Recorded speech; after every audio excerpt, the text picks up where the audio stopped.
If you're someone who's already convinced to try Pathfinder 2nd Edition, then this is the video for you.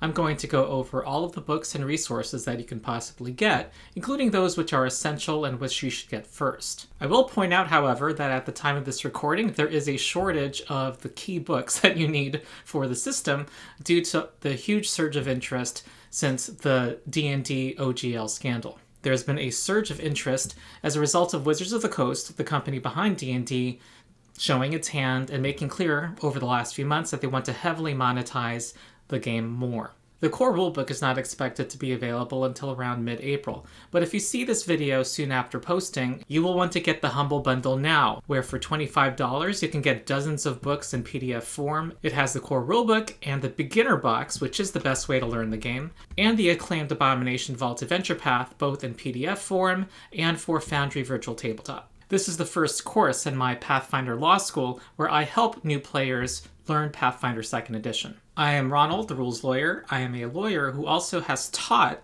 middle school students in an after-school program for over 7 years. My passions are tabletop role-playing games and teaching, and they both come together in this channel. There are many videos on my channel already, but if you're interested in Pathfinder Law School and want to be notified every time a video posts, subscribe and ring the bell. So what do you want to get? I'm going to cover these areas, and I will talk first about what you need to do to learn the system. First, you need to know that all of the rules are online for free because Pathfinder is published under an open gaming license. All of the crunch, all of the player options and monsters published in every book to date is available online. The site that's used by most players is Archives of Nethys. First thing you should know is that you do not have to buy a book to play Pathfinder 2nd Edition. However, it's highly recommended you do so to support the company, and also the books are very pretty.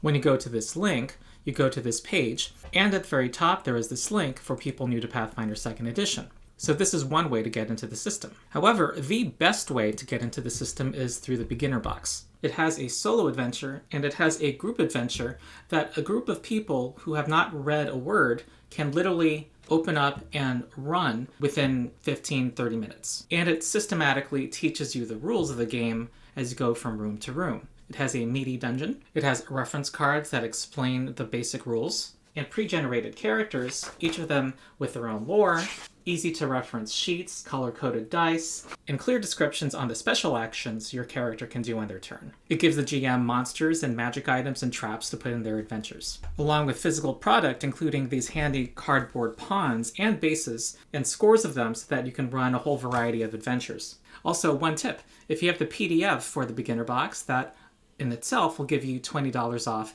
of the Foundry implementation of the beginner box adventure. You can also play the beginner box today by joining the Rules Lawyer Discord, where players who want to play or run the beginner box can find each other. If you are like me and like to manually fill out a character sheet while learning a system, then you have several options. A lot of people find the official character sheets too busy, and it can be a little intimidating. However, it does make all the calculations explicit and can be used through level 20. There is also a printer-friendly version. Someone has made a Pathfinder easy-to-read character sheet and shared it on Reddit, which looks similar to sheets from another system. Personally, my favorite character sheets are this one by Pixel Patch, one word, and Justin's character sheet, which looks like this. Also, Dyslexic Character Sheets has free and premium versions of character sheets for different classes, and an online wizard that takes you through the process. Next is to find a community. This includes finding a playgroup, and also, even if you have a playgroup, you can find a friendly community to get all of your questions answered.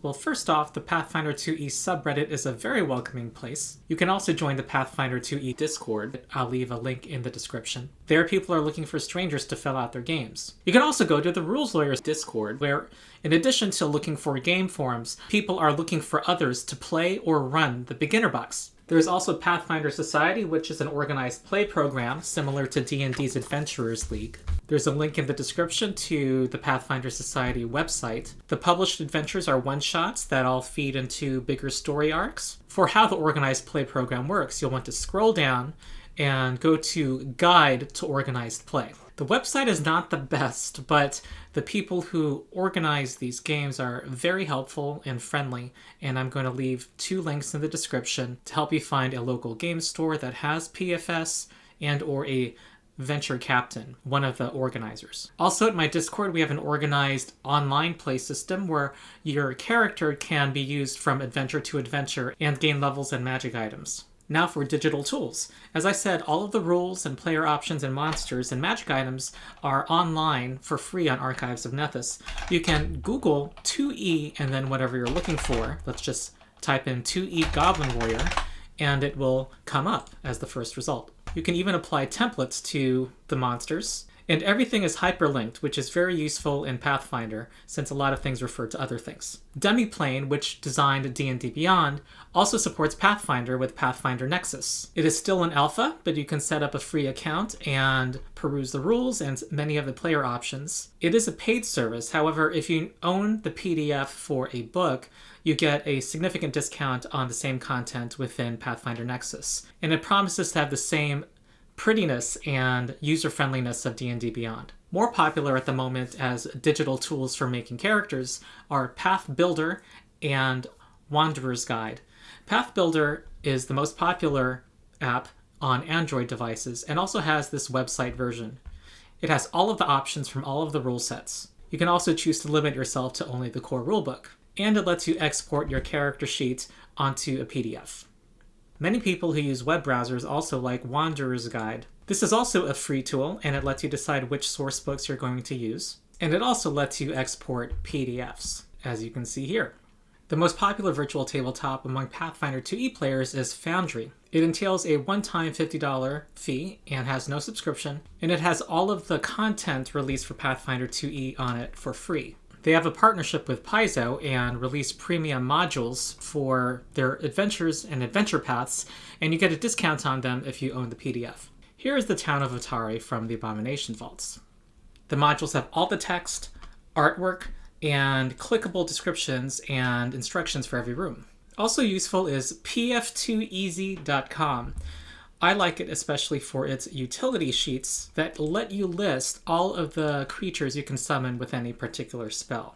Here is what level 1 summon animal gives you. PF2 Tools is a repository to find online tools for your game. Next we move on to the core books. And I say core books in quotes because you don't necessarily need each one, but when Paizo publishes future books and adventures, they assume you have those books and simply tell you to find something in that book and give you its page number. Of course, everything you really need is online on Archives of Nethys, but they are a good place to start when thinking about what books to get first. Again, I highly recommend getting these books because that supports the company, and they're very pretty. The first book is obviously the core rulebook. This has all the rules you need for running the game, including magic items. It's essentially the Dungeon Master's Guide and Player's Handbook for 5e put into one. It has 12 character classes and the 6 core ancestries. The next book I would recommend if you want to get at something else is the Advanced Player's Guide. This came out 1 year later, and when you look at it, it does feel like they ran out of pages in the core rulebook and moved some things into this book because there wasn't enough room. It's about half the size as a core rulebook, but it expands all the options you have for the ancestries and classes in the core rulebook. It has 4 new classes: the Investigator, the Oracle, the Witch, and the Swashbuckler. And it also introduces class-neutral archetypes, which are Pathfinder's version of multi-classing. But these archetypes are not tied to a class. There are archetypes to have an animal companion, like Beastmaster, or to be a commander on the battlefield, like Marshal. There are archetypes for archers, or for celebrities, or for bastions, or for dual weapon fighting. My sense is that the system really shines once you see these class-neutral archetypes. You'll also find more magic items, feats, and spells. Some would say the next essential book for Game Masters would be the Bestiary. However, I think they actually should check out the Game Mastery Guide. The Game Mastery Guide gives you a lot of mechanical support for GMs. Personally, I think this is more handy to have as a physical book than the Bestiary, which you can look up those monsters online. First, there's a lot of soft advice, but it's very concrete and tailored toward people who are running this system in particular. How to deal with initiative in ambushes, for instance. or what to do when encounters combine with each other. There are also systems for building your own creatures, hazards, magic items, intelligent items, cursed items, relics, artifacts, afflictions. There are examples of all of these things. There's also rules support for settlements and for other planes of existence. There are subsystems for more downtime activities in the game, rules support for running chases and heists, being leaders of organizations, and having hexploration. And there's a wide variety of variant rules to tailor your campaign, and dozens of stat blocks for NPCs the party may encounter. The other core books are the 3 Bestiaries. The artwork is fantastic, and nearly every monster has memorable signature abilities. Then we move on to other rulebooks. These are rulebooks that have a lot of crunch, but also some lore. And the lore you're not going to find on online resources. The first is Secrets of Magic, which has many more spells for the game. It has 2 new classes, the Magus, which combines weapon fighting and magic, and the Summoner, which has an extra planar creature that travels and adventures with them. It has more magic items. It has optional rules for how magic operates in your campaign, and it has a lot of excellent lore about how magic is understood in the campaign, written in character by characters in the world. Next is Guns and Gears, which allows you to have more technology in your campaign via clockwork and steampunk, along with explosives. It introduces the Inventor and Gunslinger classes. There's a lot of pages of technological equipment here, combined with lore about how these technologies are found in the campaign setting, and 16 more archetypes that fit into this theme that you can add to your campaign. Next is the Book of the Dead, Everything Dead. There's lore about necromancy in the world, some more options on fighting undead, on getting the undead to serve you, and also being undead. There are 7 classic types of D&D undead that player characters can be in the game. There is more lore, and there's 100 pages of more creatures that fit this theme. There is also a hefty 3rd level adventure that is inspired by a classic horror movie. Next is the Dark Archive, which is the occult in Galarian, the campaign setting. There are 2 new classes, the Psychic and the Thaumaturge, who uses the mysteries of objects to power their abilities. There are 8 stolen case files on different occult themes, including deviant abilities, curses, with more items, more player options interspersed throughout, and 8 mini adventures that each explore one of these themes. Coming out this month is the Treasure Vault, which has a huge number of new items, by my count, almost doubling the number of items in the game, including about 30 pages of alchemical items. And this summer, the next book will be Rage of Elements, which is going to introduce the Kineticist class, which manipulates elements. It promises more player options, spells and magic items, lore, and a hefty bestiary with more monsters. Next, we move on to adventures.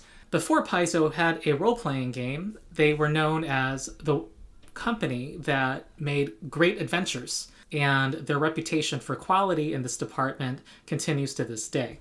You're not going to find these online at all, except for the free ones, which I'll point out. First, I'm going to highlight a couple that stand out because they tie directly with the Beginner Box adventure. First is Troubles in Otari, which takes your level 2 characters who finished the Beginner Box adventure and gives them more adventures set in that same town. And this is written in a way to help new game masters and new tables, and allows your Beginner Box characters to go up to level 4.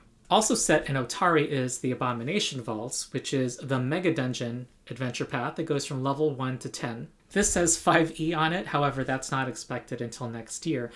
The Pathfinder 2 version is already out. It is a big dungeon, but also set right near a town, and there's a lot of NPCs to interact with in the town and in the dungeon. It is well regarded.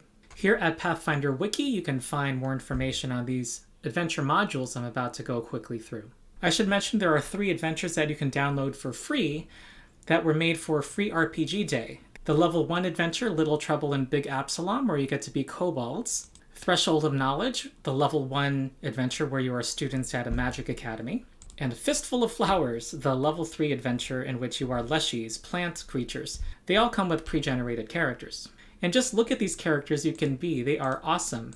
Little Trouble in Big Absalom has kobolds. These are the students in the magic school. And in Fistful of Flowers, these are the Liches that you can be in the adventure. Pathfinder publishes adventure paths. Many of them go from level 1 to level 20.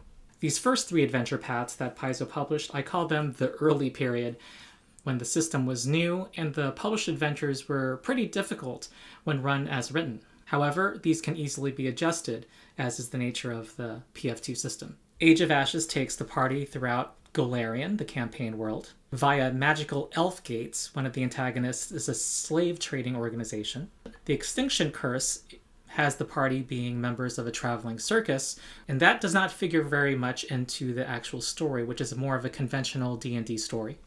The Agents of Edgewatch is an urban campaign in which the party are law enforcement agents dealing with crime, finding out that there is a bigger conspiracy. Fists of the Ruby Phoenix, unlike the others, is level 11 to 20 and is centered around a fighting tournament. Strength of Thousands is a level 1 to 20 campaign where you are students in a magical academy who can eventually become professors. Quest for the Frozen Flame is a level 1 to 10 adventure in which you are part of a tribe that's venturing through the icy wastes. In Outlaws of Alkenstar, you have people who have reasons to be opposed to the city sheriff and a financial magnate. It's a clockwork-themed Western setting. Bloodlords is set in the undead nation of Geb, run by undead, and your party members can become part of the Bloodlords, who mostly are undead and run the nation.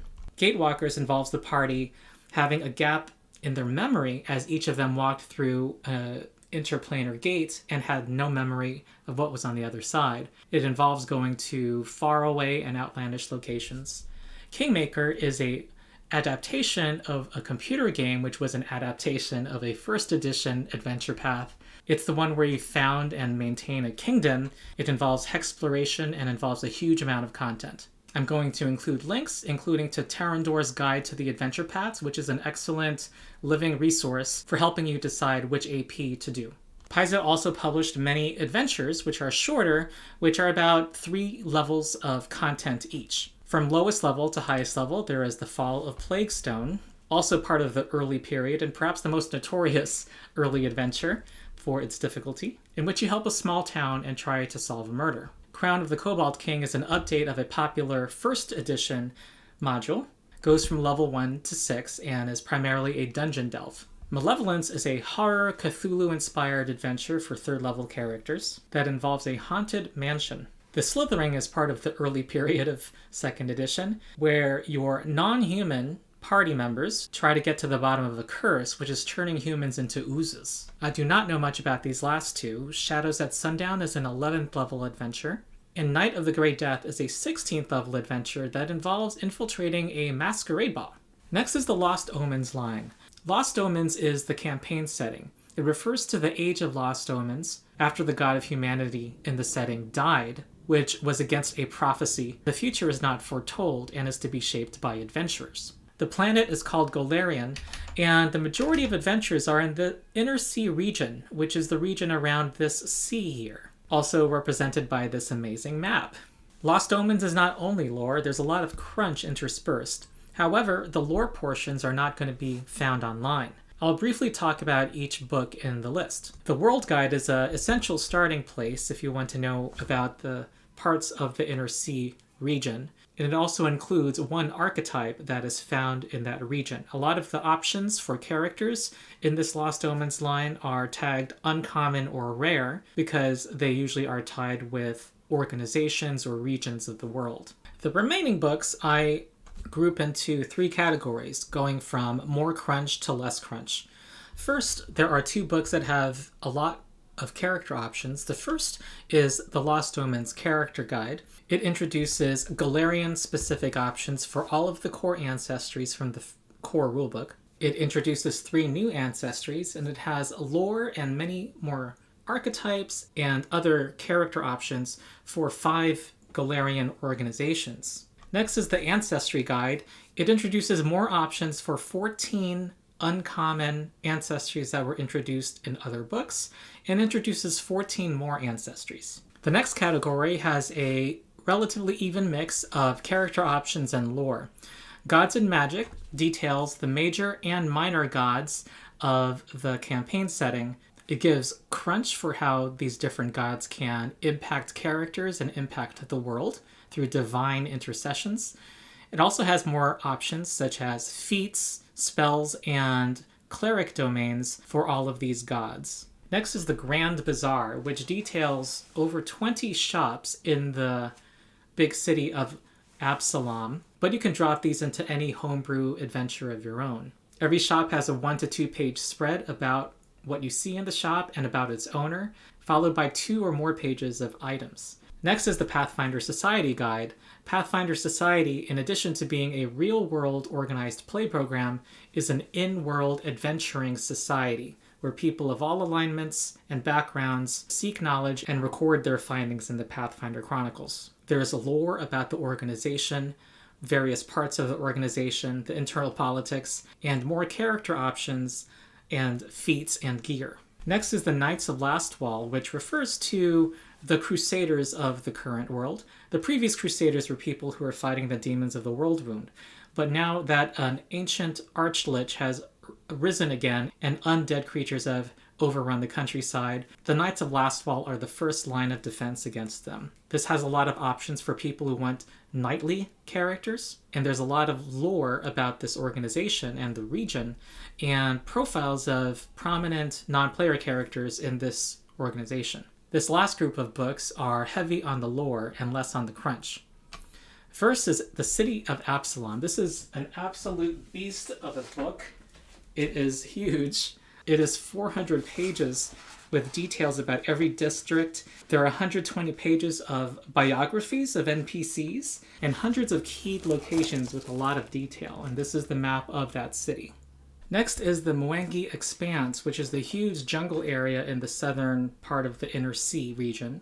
This book is about 300 pages detailing the peoples, which are very diverse, their religions, geography, and it introduces some uncommon and rare ancestries, ethnicities, and monsters characteristic of the region. Next is the Impossible Lands, which focuses on this part of Golarion.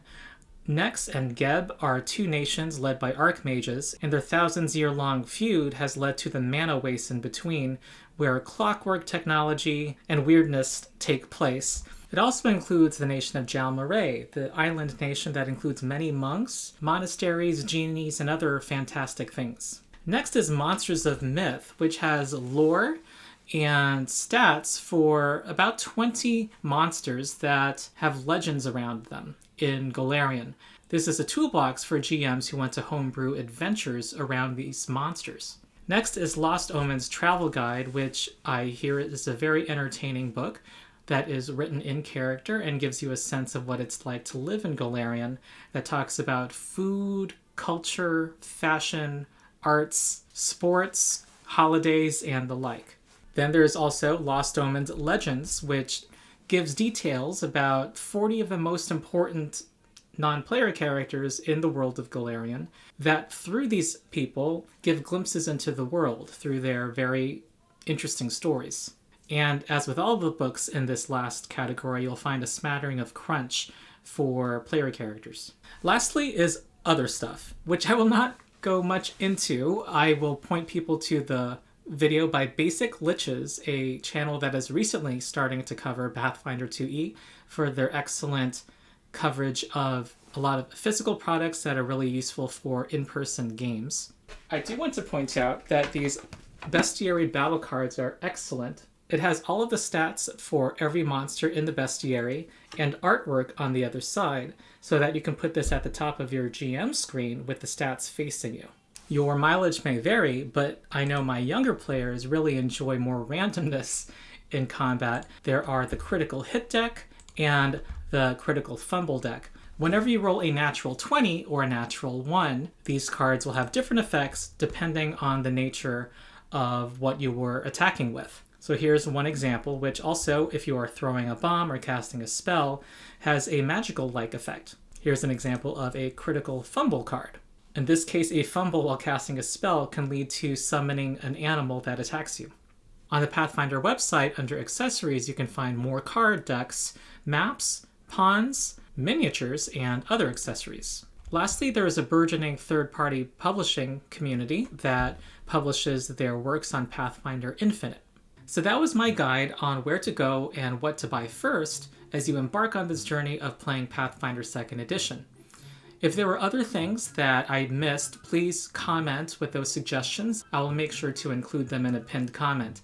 Meanwhile, if you liked the video, of course, like it, but also you may want to get notified about my future law school courses for Pathfinder that I will be putting out listed on the screen. So subscribe and ring the bell for notifications. So that's it. I have been Ronald the Rules Lawyer. Don't forget to join my Discord where you can play the beginner box or play Pathfinder 2 now and talk to other people who will help you learn the system or make your first character. Also support my Patreon to get early access to many of my videos and full access to my content. So that's it.